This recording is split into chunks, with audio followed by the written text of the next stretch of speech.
أعوذ بالله السميع العليم من الشيطان الرجيم. بسم الله الرحمن الرحيم.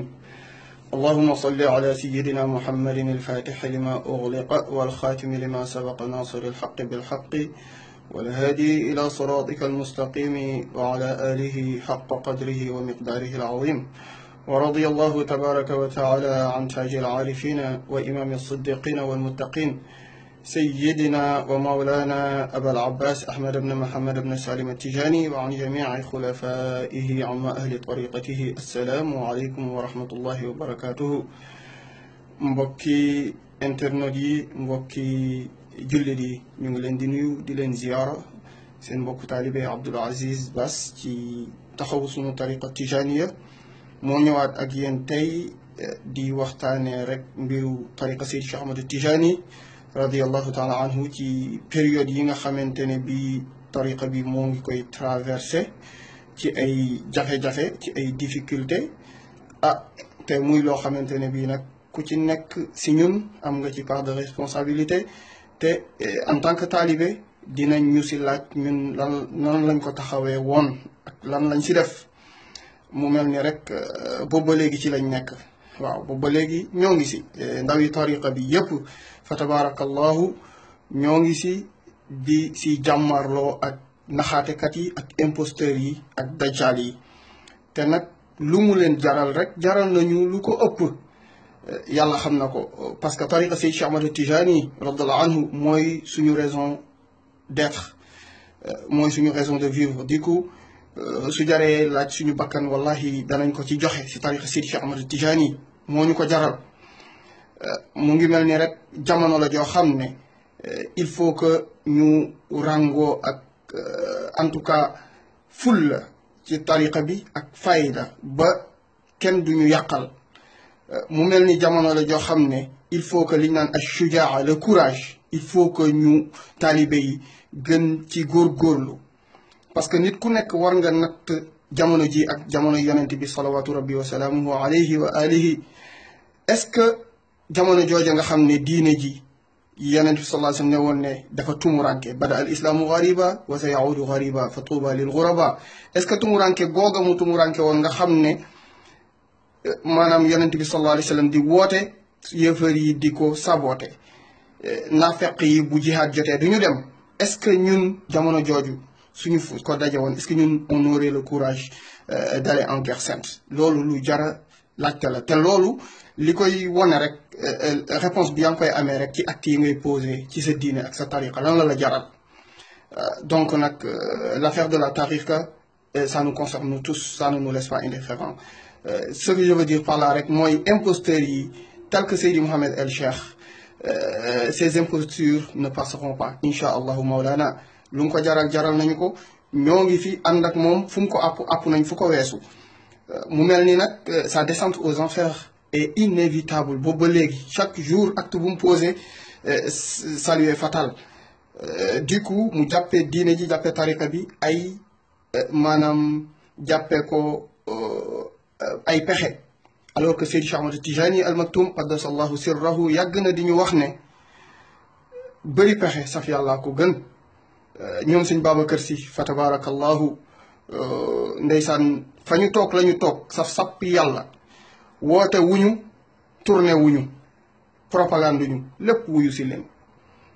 ba tey jii fa tabarakallahu te loolu walladina amanu wattabaatuhum durriyatuhum bi imanin alxaqna bihim durriyatihim wa ma alatnahum min amalihim min shay kullu mri'in bima kasaba rahin. loolu day wëy ci seeni njaboot ak macha allahu ak ñi ànd ak ñoom ba ilaa yawmi yubaasuuna. kon Seydi Mouhamed El Cheikh nga jàpp ne diine du ay pexe déedéet yamkuruuna wa yamkuru llahu wallahu xayrul makirin. yaa ngi pexe waaye yàlla tamit pexe na bu yàgg ba teg te pexe moom mooy li réussir. li ñu bëgg a wax rek mooy tournée yi nga xam ne nee na entamé na ko def na ko Sénégal ba sonn kenn faalewu ko. amul lu mu ko jural lu dul en tout cas ay stupidité ak manque de crédibilité. du coup nee na ci diaspora bi la jëm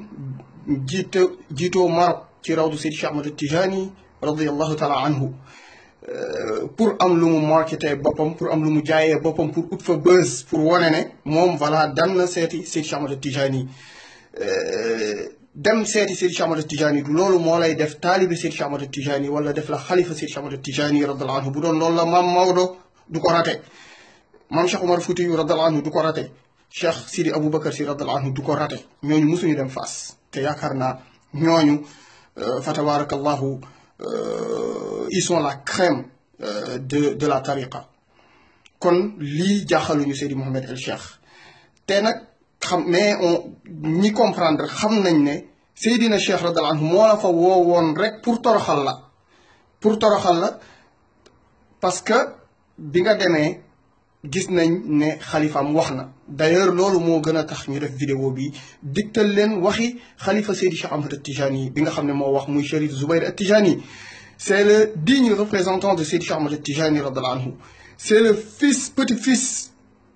privilégié de Seydi Cheikh Ahmad Tijani à cette époque-là macha allah fa tabarakallahu bépp kilifa bu jógee Sénégal muy xalifa yi moo xam Tiwaawoon nga jóge moo xam Kaolack moo xam famille Omariya moo xam foo mënti jóge boo ñëwee Cherif Zoubair At-Tijani moo lay recevoir si biir rawda bi xam naa nag yow dem nga fa laqatu en cachette en catimini mais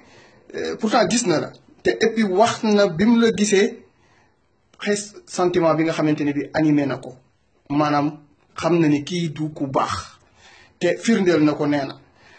am na ci firnde yu leer yàlla firndeelal na ko loolu audio boobu lañ leen di digtal léegi li tax ñuy ci wax ñu koy commenter nii rek c'est parce que c'est en français du coup ñi nga xam ne dégguñu français ñu xamal leen ne rek Seydi Cheikh Ahmad Tijani comme la xewoon ca maam Maodo ca Makka radiallahu anhu ci ba ko naar ba woowee ne ko man de su ma sañoon ne ko yow loo fiy def lu tax nga bàyyi sa dëkk pendant 3 ans et cetera ba li fa jaar seen diggante su ma sañoon da ngay dellu sa dëkk maam Maodo daal di koy ne waaw dinaa ci waxtaan ak sama njëgënaay maam Maodo daal di dem bay génn kër gi daal di xalaat ne kii de yonent bi ñu ilham ko ne ko yonent sallallahu alayhi wa sallam moo doon wax ci làmmiñu waa ji waaye kadalika tamit Cherif Zoubair At-Tijani bii di xalifatul amma li taifati tijaniya Seydi Cheikh Ahmad Tijani ci biir rawdaam la wax ak moom parce que ci biir rawdaam nga ko fekk Seydi Cheikh Ahmad Tijani wax ci làmmiñam ne ko kii je l'ai nié j'ai nié tout ce qu'il dit sur moi et textuellement moom Cherif Zoubair At-Tijani nii la ko waxee il t'a nié il a nié tout ce que t'as dit et puis non seulement cela mais mu ngi koy moytuloo taalibe yi kon ñu jàpp ne loolu waxu Seydi Cheikh Ahmad Tijani radiyallahu anhu la moom nag taxuñoo wax parce que moom xam na li mu def xam na pacte yi mu def ak lépp xam na fi mu jëm tamit mais nag ñi nga xam ne dañ koo gëm te nekk ay fan xamuñu lu xew waay xam leen ne kilifa moo wax te yéen a doon xamal nit ñi ne yéen a doon wax ne kilifa yi duñ wax tey kilifa yi moo wax muy le digne représentant de Seydi Cheikh Ahmad Tijani radiyallahu anhu dinañ leen digtal vidéo bi audio bi incha allahu maolana ngeen déglu ko seetantal ko xam bu baax li mu wax ñu xam fu ñuy teg suñu tànk ñii ñoo fi nekk ñii ñooy authenticité tariqa bi ñii ñoo yor njàngale yi Seydi Cheikh Ahmad Tijani radiyallahu taala anhu ñii ku leen fi bàyyi jàppal ne ci seytaane nga jàpp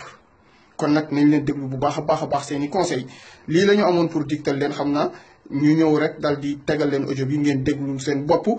et puis ñu partager vidéo bi incha allah maolana ñëpp jot si xam ne xalifa Seydi Cheikh Ahmad Tijani moo wax moytuloo nit ñi imposteur bii di Seydi Mouhamed El Cheikh ak ñi mooy ni moom mais nommément il a cité le nom de Seydi Mouhamed El Cheikh